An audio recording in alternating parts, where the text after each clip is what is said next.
Good evening from New York. I'm Chris Hayes. Donald Trump and the Republican Party are waging a war on the very mechanisms of voting ahead of the upcoming election in November. And they are running some real risks, not just with our democracy, but also with their own campaign. I'll explain. There's a situation with the Postal Service. We've talked about that a lot on this show because it is pressing and important and urgent. The president, of course, installed his crony, a wealthy Republican donor named Louis DeJoy. That's him right there. He should be famous. As Postmaster General earlier this year. And this is Louis DeJoy, and this is the Board of Governors, all appointed by President Trump, a pretty homogenous-looking group of old men. Those are the people running the post office right now.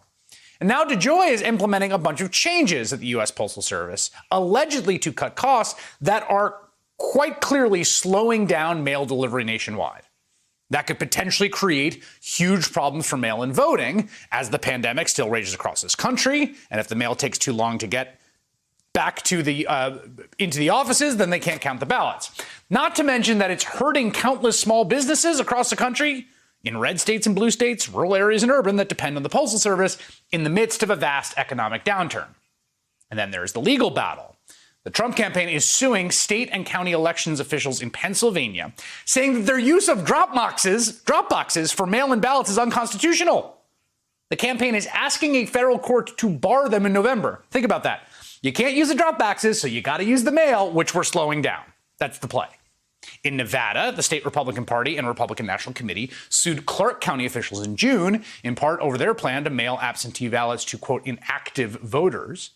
And President Trump threatened further legal action just yesterday after the governor of that state, Steve Sisolak, signed a bill ensuring that all the citizens in his state can vote by mail in November, a very common sense approach when it might be dangerous to go to the polls. In fact, the RNC now lists a total of 17 states where they and the Trump campaign are engaged in legal battles related to mail-in voting and other ways that they say Democrats are assaulting the integrity of our elections.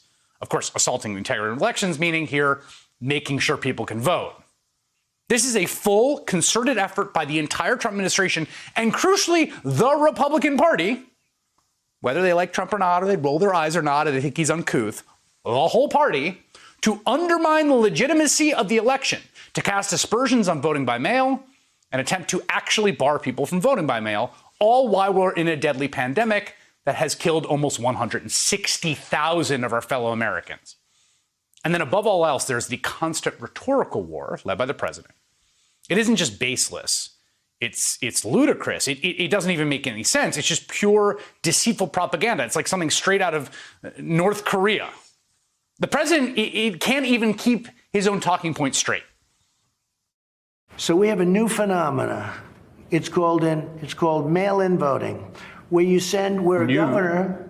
It's been here since the Civil War. In terms of the kind of millions and millions of ballots, they've never. It'll be bigger this year because of the pandemic. Bigger, not bigger, massively bigger. Yeah, because of the pandemic. I honestly don't understand this topic with you. Go ahead. The Republican Party has an extremely well-funded vote-by-mail program. Your campaign puts out emails telling people to vote by mail. Correct. Your daughter-in-law, Lara Trump, she did robocalls in California saying it's safe and secure, mail-in voting. Let me tell you. The Republican we have won. No choice. That was an all-mail-in race. The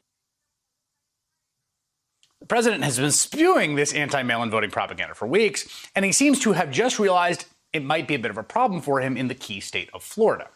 Now, Florida is always an important state, but this year it's going to be an especially important position. This is why. The polls close relatively early in Florida on election night, okay, 7 p.m. Eastern, and that state typically counts mail-in ballots pretty quickly. So, added up together, if Joe Biden wins in Florida, right, if they were to say early in the night that Joe Biden's won Florida, it will be very difficult for Donald Trump to win the presidency. Almost impossible. It's really hard to see a path. And in an election where we almost certainly see a big increase in mail-in ballots, I mean, just look at what the mail-in voting has been like so far in Florida. Ahead of the August 18th primary there, Democrats' lead in mail-in ballots returned so far as 11 points. A complete flip from the 2016 primary when Republicans led mail-in ballots by 11 points. So with coronavirus still raging in Florida, and of course the state filled with many, many, many senior citizens, many of whom are Republicans, who may not want to risk going out to the polls, and why would they?